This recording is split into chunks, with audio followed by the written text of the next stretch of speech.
Muy buenos días y vamos a explicar, esperemos que en un vídeo solo, todo lo que sería correspondiente a la política del Experto 4, es decir, de la etapa conocida como el Reino Nazarí de Granada.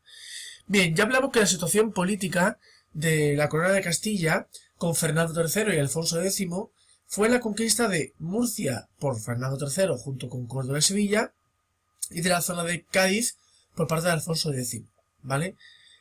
Sabéis que Navarra quedó ligada a Francia por cuestiones matrimoniales y ahí quedará estancada por la expansión de Castilla y de Aragón, y que Aragón, tras la corona de Aragón, tras el matrimonio de Petronila, Ramón Berenguer IV y sus posteriores hijos, Alfonso II, Pedro II y el Jaime I el Conquistador, pues se expandirán hasta la zona actual de Valencia, ¿vale? Por eso en toda esta zona española pues se habla catalán o de la rama similar que sería el valenciano. Teniendo en cuenta la expansión, el regreso musulmán, es decir, el regreso me refiero a la regresión, la pérdida de territorio, va a quedar solamente el reino de Granada, con las provincias de Málaga, la propia Granada, y Almería. Es decir, podemos ver que estamos en una situación así. Todo esto sería el reino de Granada, con sus principales ciudades, con Ronda, ¿de acuerdo? Lo importante es tener en cuenta de que nosotros hablamos de que en el 1232, un poco antes de comenzar el reino de Granada, que comienza en el 38 realmente, ya controlaban bien esa zona de Granada, de Málaga, de Almería y parte de Jaén, como hemos comentado ahora mismo, ¿de acuerdo? La capital, por supuesto, va a ser Granada, ¿de acuerdo? Y la principal diferencia es que va a ser completamente islámica. Es decir, no se van a permitir ningún tipo de cristianos, ¿vale? Por tanto, solo viven árabes y solo hablan el árabe. Por lo cual, la religión que se va a trabajar es el Islam. Solamente es Islam. Es decir, tenemos un pequeño territorio, pero lo que tenemos lo vamos a controlar. ¿De acuerdo? Bien. Nosotros hablamos de que este reino de Granada pues será conquistado por los reyes católicos en el 1492, con la toma el día 2 de enero, ¿de acuerdo? De esta forma, Boabdil, ¿vale? Que había entrado en conflictos con su hermano Muley Hacén, os lo escribo aquí, Muley Hacén, podéis escribirlo como actualmente, ¿vale? Hacén, ¿vale? Que es como se conoce el pico, ¿vale? De hoy en día en Granada, Podéis poner de las dos formas. Esta, como siempre, es la árabe y esta es la forma cristiana. Pues Hacén o Muley Hacén y Boabdil entran en conflicto por el control de Granada, sobre todo porque uno quiere rendirse, Boabdil, y otro no, Muley Hacén. Al final vence Boabdil y él entrega las llaves a los reyes católicos el 2 de enero, la toma de la ciudad. Boabdil tiene que exiliarse, tiene que salir, va primero a las Alpujarras y luego ya va a cruzar el estrecho, ¿vale? Bueno, el gran estrecho porque estamos por aquí, hacia Marruecos, ¿de acuerdo? Y la famosa frase da la vuelta de que le dijo su madre, bueno, pues llora como una mujer lo que no ha sabido defender como un hombre, ¿no? Que de la página 217 es lo único que voy a decir, que os voy a pedir, que los reyes católicos conquistan Granada en 1492 el 2 de enero con la renuncia de Boabdil a la ciudad, ¿vale?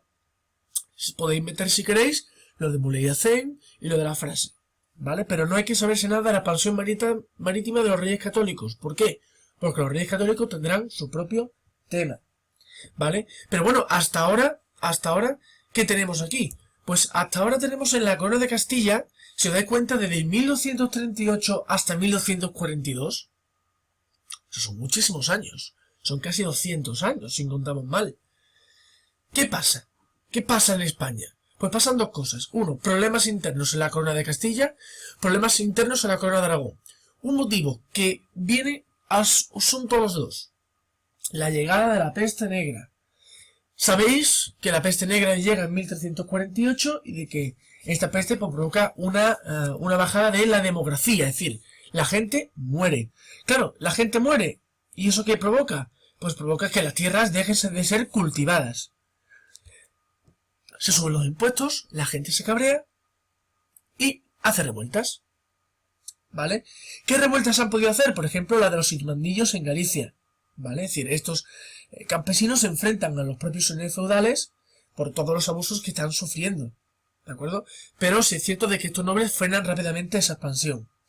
Y luego tensiones sociales, sobre todo en la religión, porque piensan que esta peste negra es traída por la herejía continua que realizan los judíos, la comunidad judía.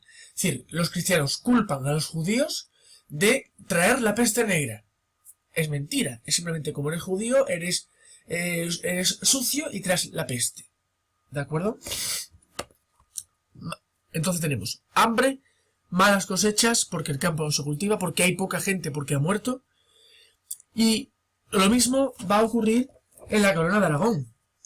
Lo único que pasa es que en la corona de Aragón tenemos una pequeña diferencia, y es que esas tierras van a pasar a manos de los señores feudales. Van a pasar a manos de los señores feudales. Y diréis, bueno, ¿y por qué? ¿No? ¿Y por qué? Pues muy sencillo, es decir, muchos campesinos que han sido arruinados por esa crisis, ¿vale? Perdón, muchos nobles que tienen crisis, pues resulta de que plantean bueno, que las tierras queden en malos usos. Es decir, ellos cogen las tierras, ¿de acuerdo?, de los campesinos, porque es una costumbre de la antigua corona de Aragón, y las confisca parte de esos bienes al morir la persona que era dueña, y por tanto se la queda la nobleza, se la quedan ellos, ¿vale? Es decir, yo tengo un territorio, yo muero, no tengo descendencia, ¿quién se lo queda? Pues para que se lo quede nadie, se lo queda la nobleza. Pero esto, nuestro Fernando II de Aragón, ¿vale?, el marido soberano católica de los reyes católicos, plantea en 1486 lo que se llama la sentencia arbitral de Guadalupe. Es decir, que quita los malos usos, es decir, de que la corona, la nobleza, se quede por la cara las tierras de la gente que ha muerto sin descendencia, y pone a cambio una pequeña indemnización económica por esos motivos. ¿De acuerdo? Sí es cierto de que Mallorca también tenemos otro, igual que los irmandiños, pues en Mallorca los forans por foráneo, ¿no? Los que están fuera de la ciudad tuvieron que pagar fueros, es decir, pagar una serie de impuestos, y se rebelan, por supuesto, ¿vale? En Barcelona, pues en Barcelona tenemos ese enfrentamiento entre nobles, artesanos, pequeños mercaderes, en las que tuvo que intervenir uno de los reyes, que será Alfonso V, ¿vale? Valencia, sin embargo, como era un puerto, podía tener rápido el comercio mediterráneo, con lo cual ese problema económico no afectó a la zona valenciana. Y al igual que Castilla, pues los judíos eran los que habían traído esa peste, ¿vale? Eso por cuestión de la peste negra, esas son las consecuencias de la peste negra. Pero hemos dicho que había dos.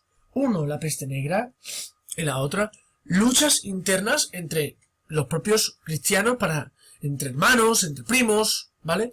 ¿Para qué? Para el control de la realeza de ese territorio, ¿vale? Es decir, en Castilla, ese poder de luchas dinásticas la vamos a tener con Enrique de Trastámara, ¿vale?, que sí fue apoyado por la nobleza, ¿vale?, que se rebelaría en este caso contra su hermano Pedro I el Cruel, ¿vale?, comenzando así una guerra civil, ¿no? Sabéis que cuando tenemos un problema en el propio territorio, yo tengo problemas, tengo una guerra civil interna, pues soy muy débil. En este caso, Granada, la suerte es que el reino de Granada tampoco era tan fuerte, con lo cual, pues todo quedó durante 200 años estancado. Ni nosotros avanzamos y recuperamos porque no tenemos fuerza, ni ellos pueden terminar de avanzar porque se están pegando entre sí, y encima hay peste negra. Entonces, son muchas cuestiones. Y además, la montaña de Granada hace un poco de aislante de la peste negra, con lo cual también ayuda a que la epidemia de peste no llegue a esta zona. ¿De acuerdo? Bien, pues ya llegará la coronación de Enrique II de Trastámara, ¿vale? Y este rey hizo lo que se llama las Mercedes enriqueñas, es decir, una serie de entregas de compensaciones territoriales y donación de señorío, es decir, de tierra de señores, ¿vale? Para aquellas personas que hayan apoyado su causa en la guerra dinástica contra Pedro I el Cruel, ¿de acuerdo? Luego, ¿qué tenemos en Aragón? Pues en Aragón tenemos bastantes problemas, ¿no? Tenemos problemas porque en Navarra, el rey Carlos III va a suceder a su hija Blanca, ¿vale? Entonces, pero es la situación. Carlos III tiene un hijo, una hija, que se llama Blanca. Y Blanca se casa con Juan II de Aragón, ¿vale? Al casarse con Juan II de Aragón, de alguna forma queda ligada Navarra a Aragón y al mismo tiempo a Cataluña. Ya sabéis por qué, porque estamos hablando de la corona de Aragón, matrimonio Petronila, ¿vale? Entonces, al ser Juan II de Aragón, también lo es de Cataluña. Entonces, Juan II va a tener dos problemas, ¿vale? No aceptamos. Va a tener dos problemas. Uno, en Navarra. Dos, en Cataluña. ¿Por qué? Porque es un rey de la zona de en medio, que ni pinta nada aquí, ni pinta nada aquí. Simplemente es el marido de la hija de Carlos III de Navarra, ¿vale? Carlos III, una hija, Blanca. Blanca se casa con Juan II.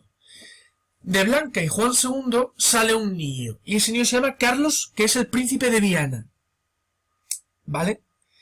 Claro, su esposa, Blanca, muere, pero su padre, es decir, su padre me refiero a Juan II, el padre de Carlos, el príncipe de Viana, no reconoce a su hijo. Me refiero a que no lo hace regente, al contrario, lo quita de regente, es decir, tiene poca edad y por tanto no puede reinar. Pero gobierna él con una monarquía autoritaria. O quiere con una monarquía autoritaria, es decir, él gobierna y recibe consejos de las cortes. Pero recordad que en Aragón las cortes eran pactistas, es decir, las cortes se imponían al rey. Pues Juan II quería lo contrario, quería castellanizar las cortes, es decir, que las cortes fueran solo consultivas. Con lo cual, cuando ya Carlos tuvo una edad, se rebeló contra su padre y esto generó una inestabilidad política en toda esta zona. Eso que propició que Juan II encarcelara a su hijo y muriera en prisión, generando una guerra civil. ¿Por qué?